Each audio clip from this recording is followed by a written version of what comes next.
Assalamualaikum dan salam sejahtera khususnya buat pensyarah pengantar komunikasi kami. Pada hari ini, ahli kumpulan kami daripada Pusat Wilayah Kuantan yang terdiri daripada Cik Ahmad Zakaria bin Yusof, Muhammad Zaim bin Ahmad, Syamsul Anwar bin Cik Man, Muhammad Sufyan bin Musa dan saya Muhammad Nusaiful bin Azadi. Bismillahirrahmanirrahim. Alhamdulillah. Hasil perbincangan grup kami berkenaan interview ini, maka kami telah menemui seorang tokoh yang mana pada pandangan kami adalah sangat sesuai dengan topik komunikasi. Beliau memiliki sarjana dalam bidang kejuruteraan elektrik dan telekomunikasi. Beliau juga merupakan seorang tokoh yang selalu berhadapan dengan pelbagai jenis latar belakang masyarakat. Beliau adalah tidak lain dan tidak bukan Ahli Parlimen Paya Besar merangkap Timbalan Menteri Kewangan II, iaitu Yang Berhormat Tuan Muhammad Shahar bin Abdullah. Tanpa membuang masa, jom kita lihat interview itu. Jom. Menurut pandangan YB, apakah teknologi komunikasi mampu memainkan peranannya terhadap bidang pendidikan pada ketika pandemik sekarang ini? Pertamanya, kita mesti faham dalam keadaan penularan pandemik COVID-19.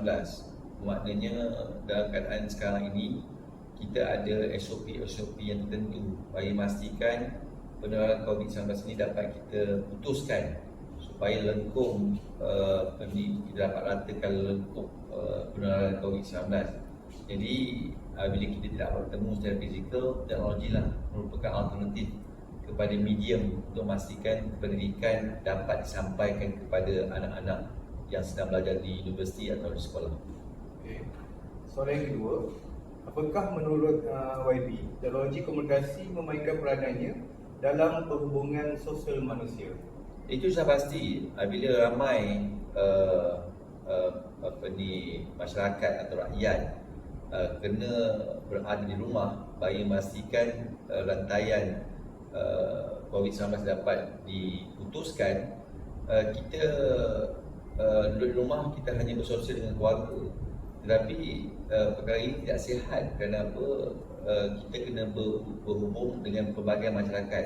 Sebab kita berhubung bukan sahaja berhubung kerana kawan, kita berhubung kerana ada perkara-perkara yang harus dilakukan dalam pekerjaan, aktiviti ekonomi, atau kita perlukan perkara-perkara atau bahan-bahan untuk kita menjalani kehidupan seharian. Itu sebabnya teknologi komunikasi merupakan satu medium yang terbaik bagi memastikan kita masih boleh berhubung dalam kita menjaga SOP-SOP yang telah ditetapkan oleh Kementerian Kesihatan. Soalan yang ketiga, bagaimanakah kerajaan menggerakkan agensi berkaitan untuk berkomunikasi dengan rakyat bagi menerangkan tindakan yang diambil kerajaan di dalam bajet 2021 dalam menangani pandemik COVID-19? Kita akui sebelum pandemik COVID-19 ini kita tidak pernah menjangka bahawa keadaan yang tidak sebegini yang kita akan hadapi. Itu sebabnya pada awal permulaan penularan COVID-19, kerajaan secara jujurnya kurang bersedia untuk menghadapi keadaan ini. Tapi selepas kerajaan membuat pelbagai inisiatif, memperkasakan infrastruktur dan memperkasakan kemudahan sedia ada, alhamdulillah hari ini kita dapat menyampaikan maklumat dengan baik kepada rakyat, supaya rakyat walaupun mereka berada di rumah, mereka tidak dapat akses secara fizikal, tetapi mereka masih mendapat maklumat tentang inisiatif-inisiatif yang ada dalam Belanjawan 2021.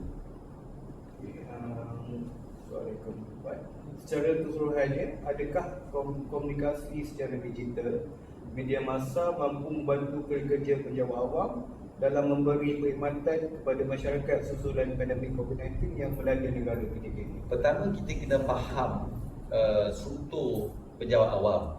Penjawat awam ini ada pelbagai latar belakang. Mereka yang sudah senior, mereka yang baru masuk bekerja. Sudah pasti pengetahuan atau IT savvy itu juga menjadi perkara yang boleh dipersoalkan. Itu sebabnya kerajaan hari ini mengambil keadaan untuk membuat upskilling dan reskilling tentang perkara-perkara yang melibatkan kaedah penyampaian maklumat secara digital. agar pelaksanaan kerja-kerja walaupun mereka work from home, mereka berada di rumah, kita masih lagi dapat melaksanakan semua jadual kerajaan untuk memastikan apa sahaja inisiatif kerajaan akan sampai ke pihak atau kepada rakyat, khususnya rakyat yang terkesan. Soalan yang terakhir ni, pada pendapat YT, apakah inisiatif atau usaha yang perlu dilakukan oleh pihak kerajaan khususnya agar kemajuan dalam teknologi komunikasi dapat dikecapi oleh semua penduduk sama ada di kawasan bandar ataupun pedalaman? Itu sebabnya kalau kita lihat Belanjawan 201 ini banyak peruntukan diberikan atau akan disalurkan kepada pemekasaan infrastruktur telekomunikasi bukan sahaja di kawasan bandar, tetapi yang khusus yang paling penting adalah di kawasan luar-luar bandar. Kenapa? Dalam keadaan kita menghadapi keadaan yang tidak jangka ini, yang paling pentingnya semua pihak atau semua rakyat di semua peringkat mesti disaling hubungkan, dan kita akan pastikan NFCP, satu projek kesinambungan, dia panggil NACP, dapat dilaksanakan secepat mungkin, dan insyaAllah pelaksanaan ini akan memberi kesan cukup besar khususnya masyarakat yang berada di luar bandar.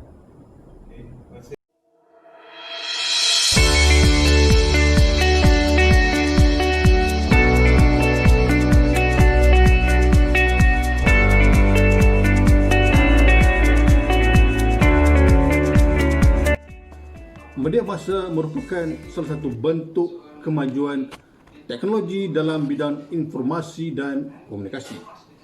Pengaruh media massa berbeza-beza terhadap setiap individu.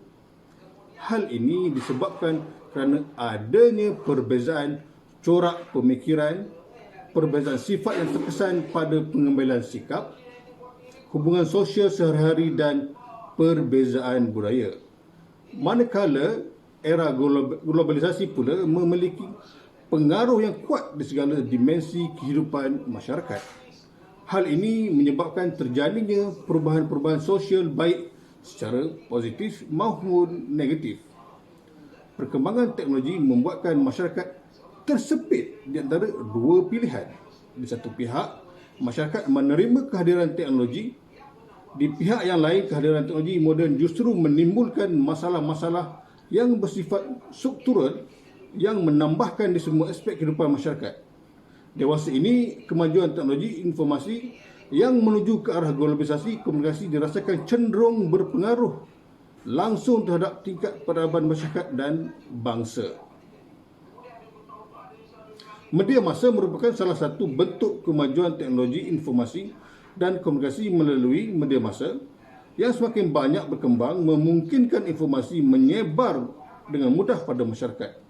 Informasi dalam bentuk apapun dapat disebar luaskan dengan mudah dan cepat sehingga mempengaruhi corak pandangan, gaya hidup serta budaya suatu bangsa. Kesimpulannya, teknologi boleh membawa kesan positif atau kesan negatif terhadap kalangan pengguna.